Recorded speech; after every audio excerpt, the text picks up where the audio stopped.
Commerce का paper चल रहा था मनोविज्ञान का।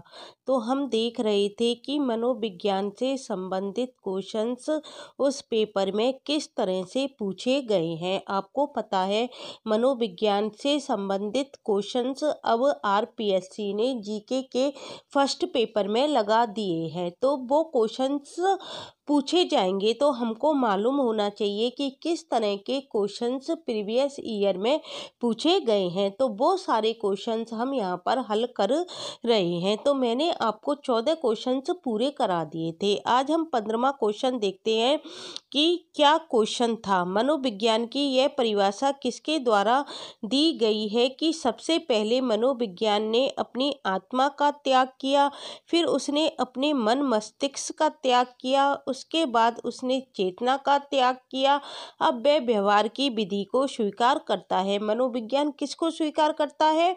व्यवहार की विधि को स्वीकार करता है। इसकी परिभाषा किसने दी थी? तो सबसे पहले तो आत्मा का विज्ञान माना गया था मनोविज्ञान को, फिर उसको मन या मस्तिष्क का विज्ञान माना गया, फिर उसके बाद चेतना का विज्ञान माना गया, फिर उसके बाद व्यवहार का विज्ञान माना गया। तो जो आज उपयुक्त परिभाषा है मनोविज्ञान की वो व्यवहार के ऊपर मानी जाती है। तो ये परिभाषा किसकी थी? Woodworth RS. की थी या स्किनर की थी? तो यह परिभाषा किसकी थी? वुडवर्थ की थी। क्वेश्चन नंबर 16 है, वाटसन द्वारा लिखित एवं वर्ष 1925 में प्रकाशित लोकप्रिय पुस्तक का क्या नाम है? वाटसन ने जो 1925 में लोकप्रिय पुस्तक प्रकाशित हुई थी उसका क्या नाम था? पशु मनोविज्ञान था, व्यवहारवादी की दृष्टि में मनोविज्ञान था, बाल मनोविज्ञान था या व्यवहारवाद था? तो उस पुस्तक का क्या नाम था? व्यवहारवाद था, जो कि 1925 में वाटसन द्वारा लिखित थी और जो प्रकाशित हुई थी। क्या नाम था? व्यवहारवाद। क्वेश्चन नंबर 17 है, अधिगम आदतें ज्ञान एवं अभिवृत्तियों को अर्जित करना है। उक्त अनुसार अधिगम किसने परिभाषित किया? यह परिभाषा किसने दी अधिगम की?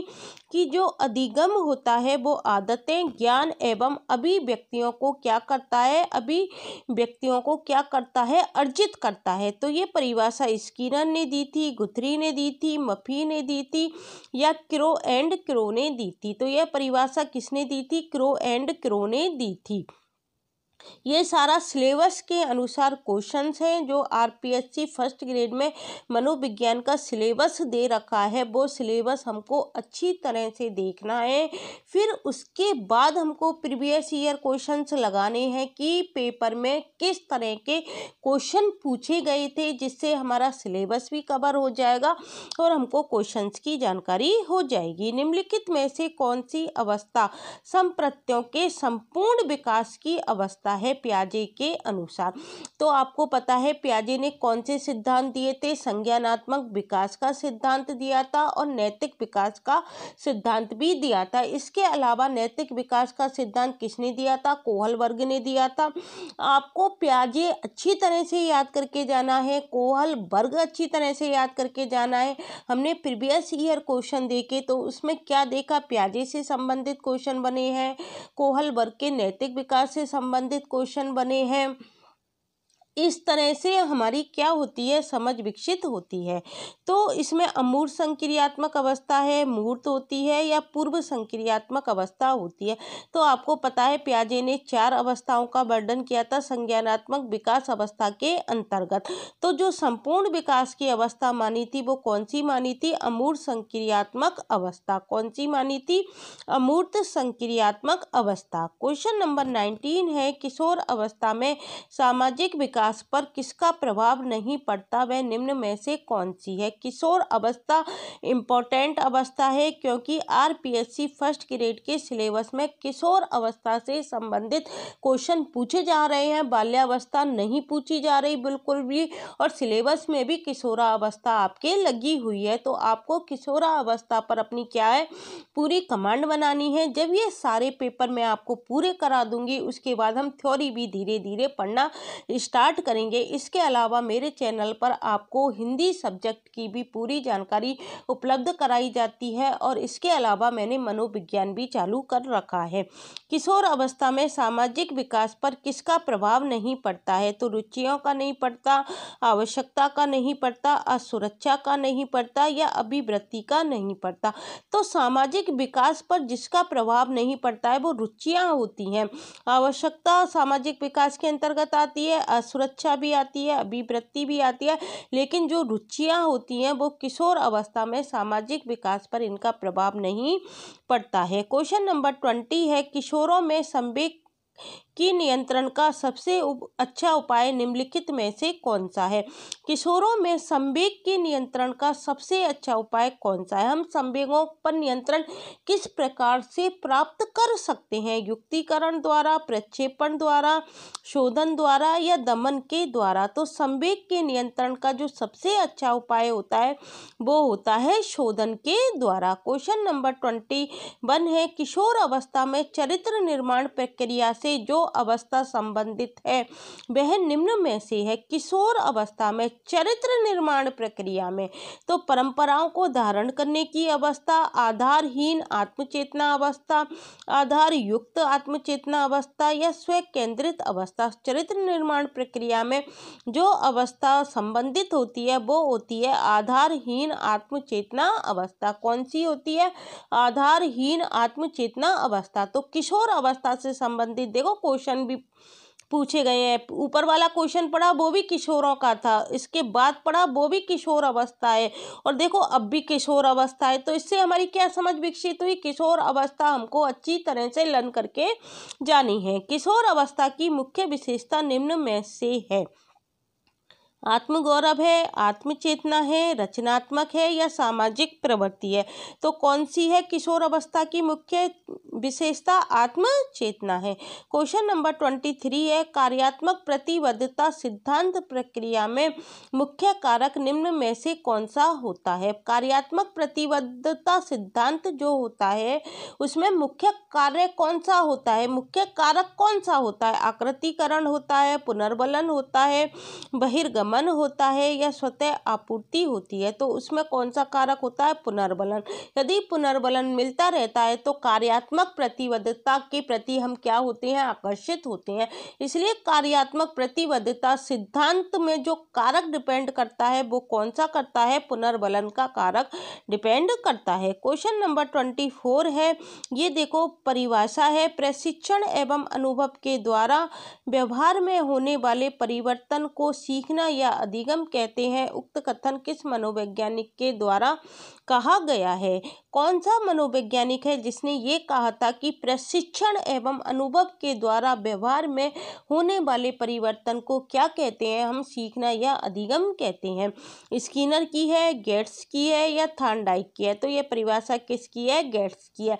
जो पेपर में परिभाषाएं पूछी जा चुकी हैं उन सबको तो आपको अच्छी तरह से याद करके जाना है। क्वेश्चन नंबर 25 है, एक अच्छे अधिगमकर्ता की प्रमुख विशेषता निम्न में से कौन सी है? एक अच्छा अधिगमकर्ता होता है उसकी प्रमुख विशेषता कौन सी होती है? इच्छा शक्ति होती है, अवधान होती है या शैक्षिक योग्यता होती है? अधिगमकर्ता, एक अच्छे अधिगमकर्ता की जो प्रमुख विशेषता होती है वो होती है इच्छा शक्ति। क्वेश्चन नंबर 26 है, a mind that found itself नामक पुस्तक किसके द्वारा लिखी गई है? तो देखो पुस्तकों के नाम भी पूछे गए हैं, आपको याद करनी है। A mind that found itself नामक पुस्तक C.W. बियर्स के द्वारा लिखी गई है, हेड फिल्स के द्वारा नहीं लिखी गई है। किसके द्वारा लिखी गई है? C.W. बियर्स के द्वारा लिखी गई है। पुस्तक का नाम क्या है? A mind that found itself. Question number 27 है, तनाव को कम करने की अप्रत्यक्ष विधि का उपाय निम्नलिखित में से कौन सा है?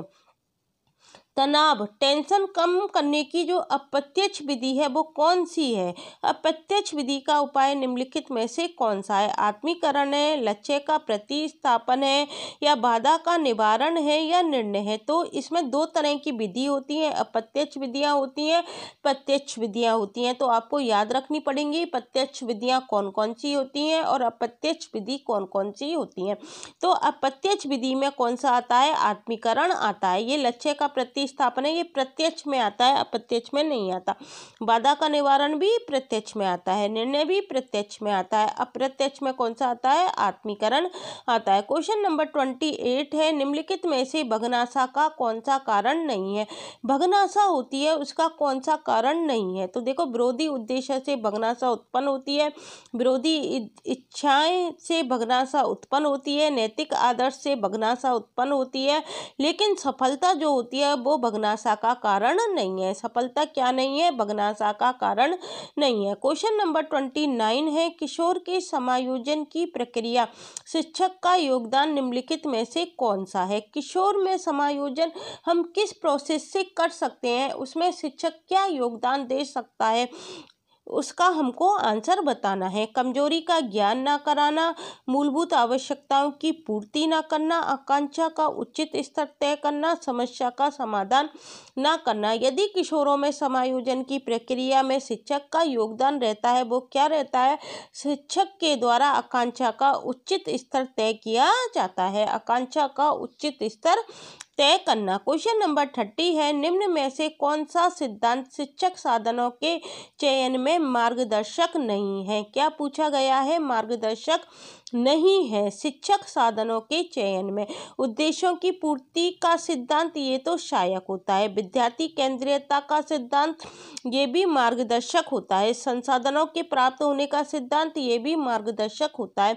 हमसे पूछा है शिक्षक साधनों के चयन में मार्गदर्शक नहीं है, तो कौन सा सिद्धांत नहीं है? भौतिक नियंत्रण का सिद्धांत, ये मार्गदर्शक नहीं है। तो आज मैंने आपको 40 क्वेश्चन से स्टार्ट किए थे और 30 क्वेश्चन पूरे करा दिए हैं। ये कौन से क्वेश्चन है? कॉमर्स के पेपर में, जो आरपीएससी फर्स्ट ग्रेड के पेपर में जो मनोविज्ञान आती है, उससे संबंधित कॉमर्स के पेपर में किस तरह के क्वेश्चन पूछे गए थे, वो मैंने आज आपको हल करा दिए हैं। ये 2012 का पेपर है। इसके बाद हम अगला सब्जेक्ट देखेंगे, उसमें मनोविज्ञान के किस तरह के क्वेश्चन पूछे गए हैं। इन सारे क्वेश्चनों को करने के बाद आप थ्योरी करना, इससे आपको आइडिया लग जाएगा और आपकी मनोविज्ञान अच्छी हो जाएगी। यदि आपको ये वीडियो अच्छी लगती है तो इसे अन्य छात्रों के लिए शेयर करना मत भूलना। Thank you guys.